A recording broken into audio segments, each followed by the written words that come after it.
Welcome, eco-wise viewers, to Planet Earth, our loving home.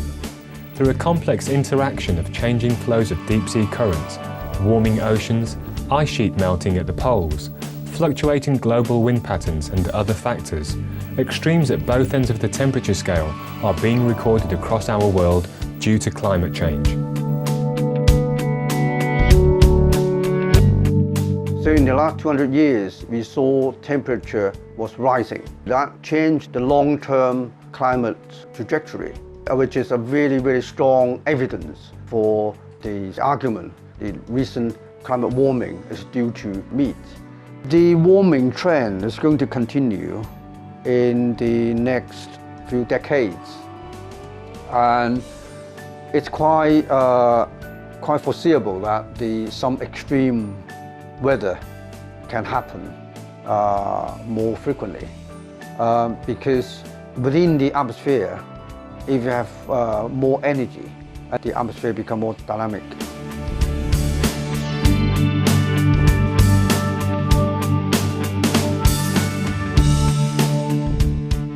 Climate change researchers have found that animal agriculture is overwhelmingly responsible for the warming of our planet. Today we'll focus on intense cold-related events and disasters, which are one of the many harmful consequences of this enormously injurious activity. Extreme cold events typically occur when temperatures in a region drop significantly below the average for that time of year. Humans, animals, plants and crops may be at risk in such weather, and public infrastructure is also susceptible to damage or destruction. For humans, exposure to frigid weather, whether indoors or outdoors, in some instances may cause serious health problems or even death. Highly vulnerable groups during these periods include infants, the elderly, outdoor workers, the homeless, and those living in homes that lack heat or are not well insulated. Depending on how far the temperatures dip, the cold may induce hypothermia, where victims show symptoms such as shivering, exhaustion, confusion, fumbling or uncoordinated movements, memory loss, slurred speech and drowsiness. Another common health risk is frostbite, where the affected person may exhibit white or greyish skin and blisters, as well as experiencing itching and/or numbness. Amputation may be required in some instances for severely frostbitten areas of the body. Freezing weather may also exacerbate existing health issues, especially chronic conditions. Crop damage from the chilliness may cause malnourishment in communities. Let us now review some of the cold-related disasters that have occurred across our world thus far in 2010, starting with Asia.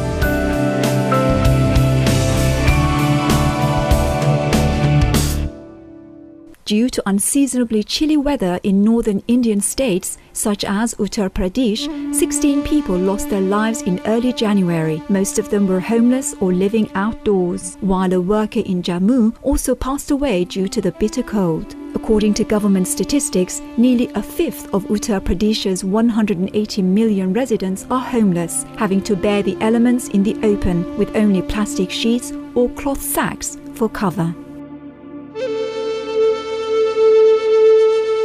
In late January, another wave of cold and heavy fog cost the lives of at least 11 people in Uttar Pradesh. India's meteorological department said that the chilled conditions were aggravated by dense fog, the worst since 2003, which extended from Pakistan to Bangladesh. All rail, air, and road traffic were compromised by the near-zero visibility. Following nearly a week of intense cold at the beginning of January that swept across the southern Nepalese plains, 18 people perished. Most of the victims were homeless or from less fortunate backgrounds. With daytime temperatures of -10 to -13 degrees Celsius, being some 15 degrees lower than average, schools were closed in many districts, while hospitals were overwhelmed by a surge of patients with cold-related illnesses. In what was called the worst snowstorm in 60 years, 13 people in Xinjiang Uyghur Autonomous Region died as a blizzard at the end of January also left nearly 1,200 people ill or injured and prompted the evacuation of 162,000 for their safety. Some 7,125 residential buildings were toppled and nearly 22,000 homes were damaged. Over 1.4 million people were affected by the severe weather, particularly in Altai and Tatseng. In addition, avalanches were triggered in the Ili Kazakh Autonomous Prefecture, with the area experiencing a shortage of food and supplies for warmth.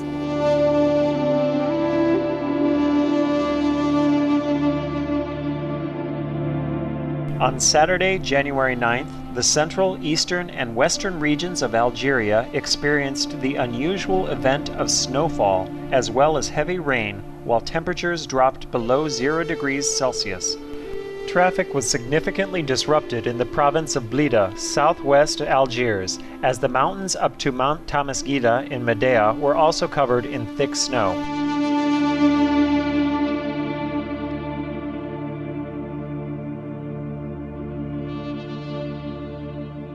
On January 8th, amidst the most intensive blizzard in the past 10 years, Moscow and surrounding areas received the equivalent of an entire month's average snowfall in just one day.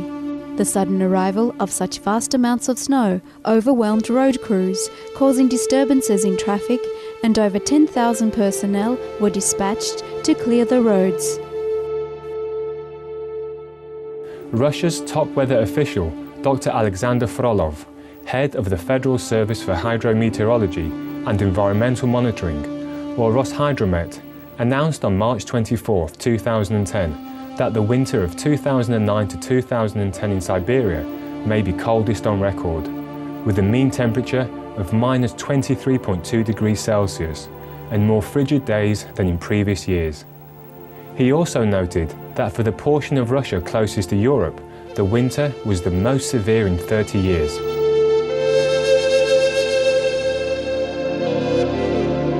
With sub-zero temperatures being registered throughout Central and Eastern Europe, Romania confirmed 23 casualties over the weekend of January 23rd and 24th, and the nation's hospitals welcomed the homeless in need of shelter.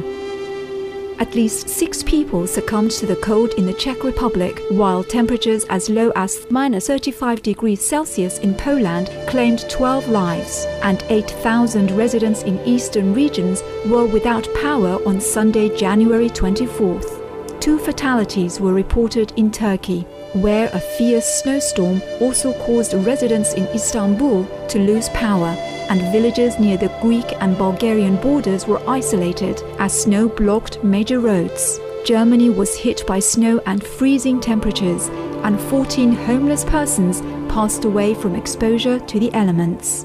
Lithuania and Ukraine were also affected, with schools being closed in the central city of Kremenchuk, Ukraine, to protect students from the weather that had taken 169 lives since the start of the winter season. On March 31, 2010, a very heavy blizzard combined with violent winds hit Britain and caused up to 30,000 homes in Northern Ireland to suffer power outages over a 24-hour period. In Scotland, 17-year-old schoolgirl Natasha Payton died in a bus crash amid treacherous weather conditions. Her bus plunged off an icy bridge and into a river during a snowstorm.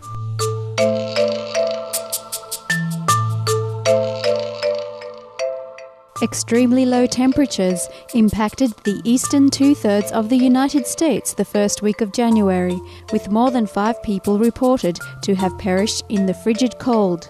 In Vermont, a record snowfall of 83 centimeters fell as blizzard conditions covered most of New England. The capital of Washington, D.C., endured winds of up to 72 kilometers per hour, while the centrally located state of Minnesota saw 3 days of temperatures between -17 and -40 degrees Celsius. Arctic air also blasted southeastern U.S. states not accustomed to such temperatures, as in Louisiana, Mississippi, Alabama, and Florida, where temperatures dropped to -6 degrees Celsius, with record sub-freezing weather in some parts of Florida. At least 9 people succumbed to a wave of unusually cold weather that swept through much of the nation at the beginning of January. Northern states were particularly affected as temperatures dipped below 0 degrees Celsius. Flights were cancelled and officials closed schools in 10 of the nation's 32 states. Over 79,000 homes and businesses were without power for several days after an ice storm struck in the southwestern and other parts of the U.S. state of Oklahoma at the end of January.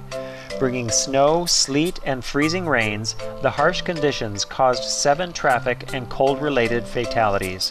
Police attended to 568 storm-related vehicle accidents, including 120 that resulted in injuries.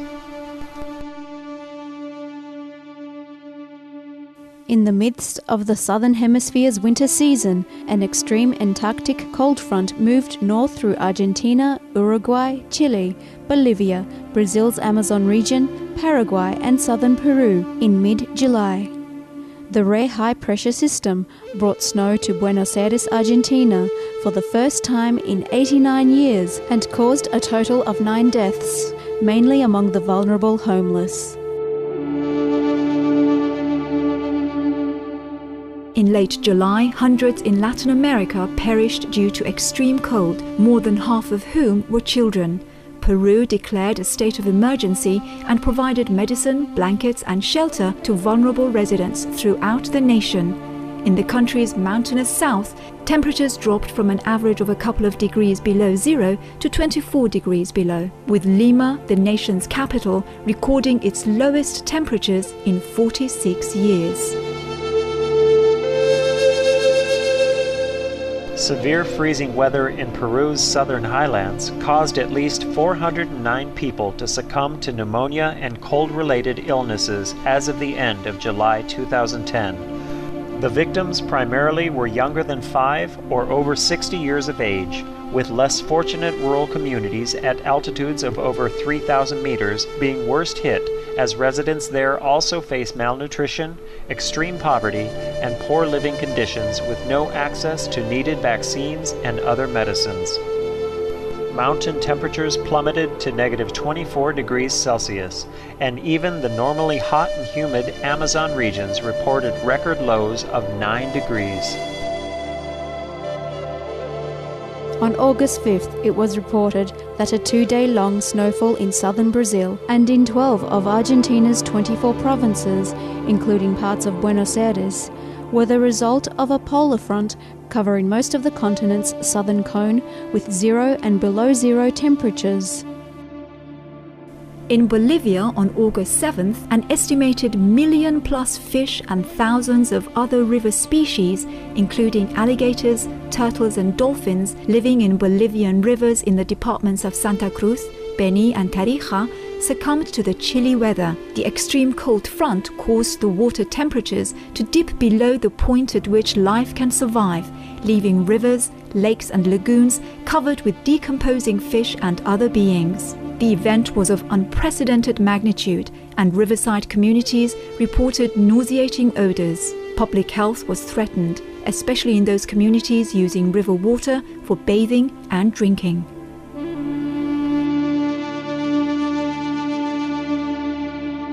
In conclusion, the frightening climate change-induced weather events we have briefly reviewed today need not be a part of our planet's future. If the intricate network of life is once again honoured and humans quickly awaken to adopt a compassionate, organic vegan lifestyle, we can very soon stabilise Earth's climate and assure beautiful days ahead for all. Thank you, caring viewers, for joining us on today's programme. Coming up next is enlightening entertainment after noteworthy news. May heaven's mercy and grace forever be upon all beings on our planet.